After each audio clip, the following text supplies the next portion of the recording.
අකල මහා පෙරහැර දැන් ආරම්භ වෙන නිමිතයි ඒ සඳහා සියලුම කටයුත්තන් සූදානම් කර තිබෙන අතර පෙරහැරකට එක් යුතු අංගයක් වශයෙන් අපි අනාගතේ වික්ෂුන් වහන්සේලා පෙරට කරගත් පෙරහැරක් මුළු දිවයිනේටම ආදර්ශයක් විදියට ඉදිරිපත් කිරීමට මේ යටියන්තටින් බලාපොරොත්තු වෙනවා.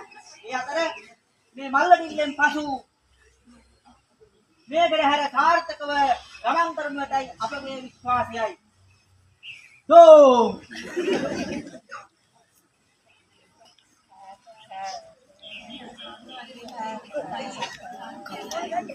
මුලින්ම යටියන්තොට ශාසන ආරක්ෂක බල මණ්ඩලයේ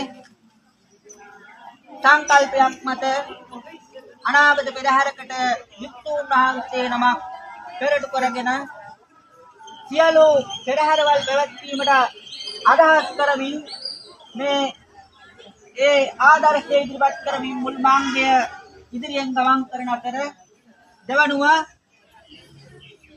කතාහඬ නංවමින් දෙවන අංගය ඉදිරියට අදින අතර තුන්වෙනුව පිළිගෝල රැගත් පිළිගෝල කරකමින් ඉදිරියට අදින මේ පෙරහැර මනස්කාන්තරිකය දර්ශනීය ආකාරයෙන් යනවා. සිව්වනාංගයේ වශයෙන් බෞද්ධ කොටිය රැගත් දර්ශනීය කොට පෙරහැරක් මේ පෙරහැරේ ගමන් කරන අතර පස්වෙනි අංගයේ වශයෙන්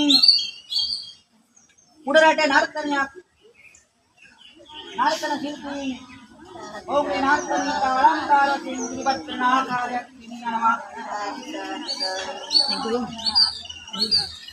අටවෙනි අංගයේ වශයෙන් අලංකාර දෙමින් හරිසිට ඇතකේ පෙරහැරේ ගමන් කරන ආකාරය විස්තනවා. බොහොම අලංකාර වශයෙන් දීකලි නටුමක් ඉදිරිපත් කරන ආකාරය දර්ශනය වෙනවා.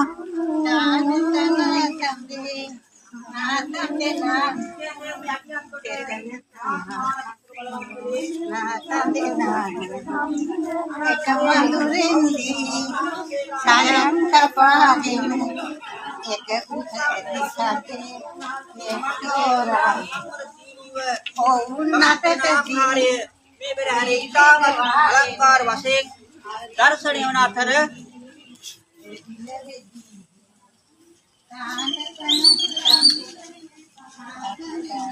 නව වෙනුව ආවඩියටමක් ඉදිරිපත් කරන ආකාරයද වෙණි යනවා. මේ පෙරහැර ඉතාම අලංකාර වශයෙන් ආකාරය